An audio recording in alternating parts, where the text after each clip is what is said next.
As I'd mentioned in the nominating letter, there were 6 or 7 players on both teams, 67 and 68.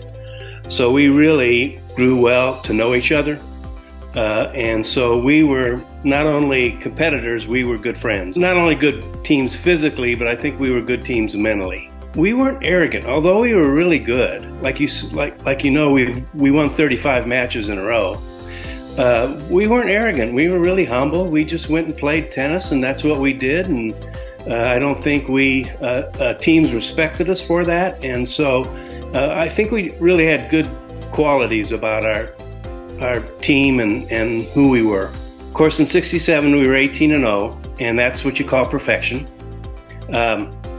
What we did was in '67, after we won the regionals and districts, and that's before they split into 1A and 2A. Everybody just participated in the districts. And if you won the districts, then you went to the state tournament, which then was in Champaign at the University of Illinois. And in '67, after we went, there were 5 of us that went to state that year.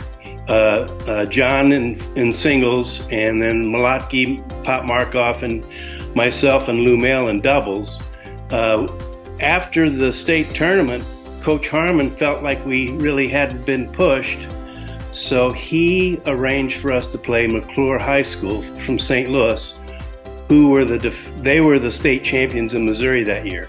So this was kind of a match after the state tournament that we played, and we beat McClure, who were the Missouri state champs. That put us at 18-0. So the next year, in '68, it was pretty much the same team, except Bob Malotki had graduated, and he was really a good player. So John and Lou and I went to the state. After the state tournament, we came back, we got 5th place. John got 3rd, and Coach Harmon arranged for us to play McClure again. And McClure, they were defending state champs. They'd won it 2 years in a row when we played them again, and they beat us that year. So up until the last match of the year, we were 35-0. If I can go to '67, I have kind of an interesting story there. We played in the district finals, and John Van Buskirk played Jimmy Connors. And so we went to the state. It's funny, all of us, John, Norm, Bob Malotki, me, Lou, and Jimmy Connors, all rode to Champaign in Coach Harmon's station wagon. And we get up there, and at the time, Jimmy Connors was ranked 2nd in the nation for 16 and under. He was 15 at the time.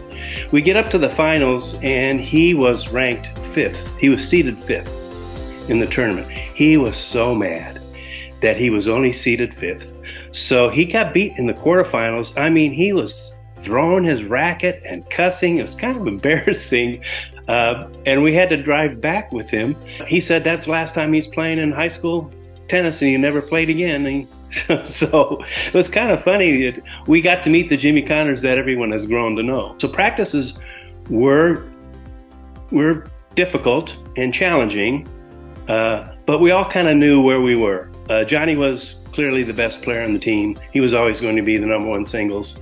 Although we were competitors, we really got along with each other. We liked each other on and off the court. Bill, the last question I have for you, what did head coach Dick Harmon mean to these 2 teams? Coach Harmon was a great guy. We like to joke around with Coach Harmon, and he was really a good sport about it. For example, you know, he always loved his coffee. And I, for some reason, became the coffee gopher.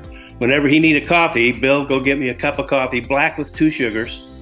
And we would hide his coffee.